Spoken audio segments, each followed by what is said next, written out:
perkenalkan aku Nurul Helmisa Salsabila dengan NIM 2232311035. Di video kali ini kita akan membahas tentang shock kardiogenik.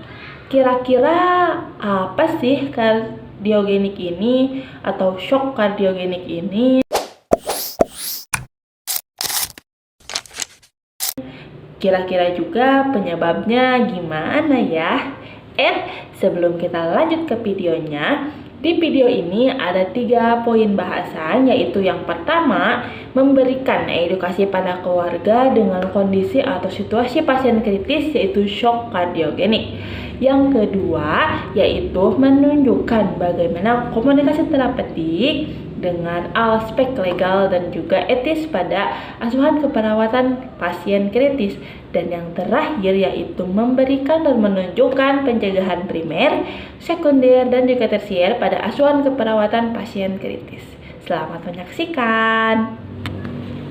Apa itu shock kardiogenik? Kira-kira ada yang sudah tahu belum nih?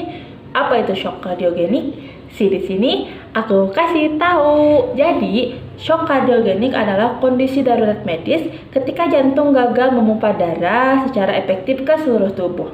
Nah, pasien dengan kondisi ini memerlukan penanganan cepat, pemantauan intensif, serta dukungan keluarga yang memahami kebutuhan pasien. Dengan kata lain, shock kardiogenik adalah kondisi medis darurat yang mengancam jiwa. Terjadi saat jantung tiba-tiba tidak mampu memompa darah yang cukup untuk kebutuhan tubuh.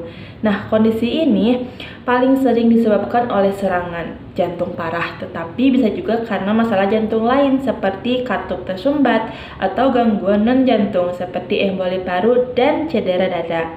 Tanpa penanganan segera, shock kardiogenik dapat menyebabkan kegagalan organ dan berakibat fatal. Nah, tanda gejala pada pasien dengan shock kardiogenik yaitu adalah nadinya cepat seiring memburuknya kondisi, lalu juga napasnya cepat dan dangkal, dan tentunya kulit pucat, dingin, dan juga lembab. Nah, setelah tadi kita tahu tentang pengertian dari shock kardiogenik, mulai dari tanda gejalanya, pengertiannya, lalu penyebabnya, kita bakalan lanjut ke video di mana ada adegan perawat menyapa keluarga dengan kondisi pasien yang kritis. Selamat menyaksikan. Selamat pagi Ibu Rani, Bapak Dedi. Perkenalkan, saya perawat Nurul yang menjaga dan juga merawat Bapak Hendra di ruang ICU ini. Bagaimana kabarnya hari ini Bapak, Ibu? Kami cemas sekali Bu. Kata dokter, suami saya ini terkena shock kardiogenik. Itu sebenarnya apa sih? Jadi, shock kardiogenik itu adalah kondisi di mana jantung kita itu tidak bisa memompa darah secara efektif atau secara baik gitu ya. Nah, biasanya organ tubuh kita jadi kekurangan oksigen, Bapak, Ibu. Biasanya juga disebabkan oleh serangan jantung berat, lalu kondisi tekanan darah yang rendah, atau gangguan irama jantung. Dan untuk mencegah situasi atau kondisi seperti ini, kita bisa lakukan dengan yang pertama itu berhenti merokok. Yang kedua tentunya pasti rutin berolahraga. Yang ketiga menjaga pola makan seperti mengurangi lemak atau mungkin seperti penggunaan garam yang berlebihan. Dan yang terakhir yaitu adalah mengelola stres kita dengan baik, seperti itu Ibu Bapak. Kalau sekarang apa yang bisa kita lakukan supaya kondisi ini tidak menjadi semakin parah? Sekarang fokus kita adalah yaitu untuk mencegah komplikasi. Ibu Bapak bisa membantu dengan cara yang pertama menjaga lingkungan pasien tetap aman dan juga tenang. Yang kedua, tidak berbicara terlalu keras atau banyak bertanya saat kunjungan. Yang ketiga, mendukung pasien secara emosional. Dan yang terakhir yaitu pastikan obat dan juga tindakan dilakukan sesuai dengan jadwal dokter. Ketika Bapak nanti sudah stabil kondisinya, boleh pulang ya Bapak Ibu. Dan penting bagi keluarga di rumah nanti saling membantu untuk pemulihan Bapak di rumah ya. Nah, bisa dilakukan dengan cara seperti ini misalnya, yaitu minum obat sesuai dengan resep dokter, lalu batasi konsumsi garam. Yang ketiga, hindari kelelahan. Dan yang terakhir yaitu lakukan kontrol rutin ke klinik ataupun ke rumah sakit. Apakah saya boleh tahu tindakan apa saja yang bisa dilakukan pada suami saya saat di ruang ICU?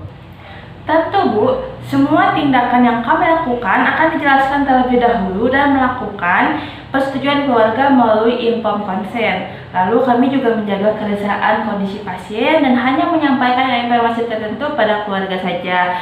Lalu kami berusaha agar keluarga selalu mendapatkan penjelasan dengan baik dan semaksimal mungkin. Saya tahu ini adalah masa sulit bagi Bapak dan juga Ibu, tapi kami di ICU akan terus berusaha melakukan perawatan kepada Bapak dengan terbaik. Dan dengan dukungan keluarga, doa, dan juga semangat, peluang kesembuhan pasti akan selalu ada, Ibu, Bapak. Terima kasih, penjelasannya membuat kami menjadi paham, menjadi kuat, dan juga mengerti. Keperawatan kritis bukan hanya tentang menyelamatkan hidup, tetapi juga tentang harapan dan juga martabat. Dukungan keluarga ataupun edukasi keluarga menjadi bagian penting dalam mencegah komplikasi dan meningkatkan kualitas hidup. Oke, sudah selesai videonya. Mudah-mudahan teman-teman yang melihat bisa mengambil hikmah dan juga merefleksikannya dalam kehidupan sehari-hari. Kalau begitu, saya pamit undur diri. Terima kasih. Bye.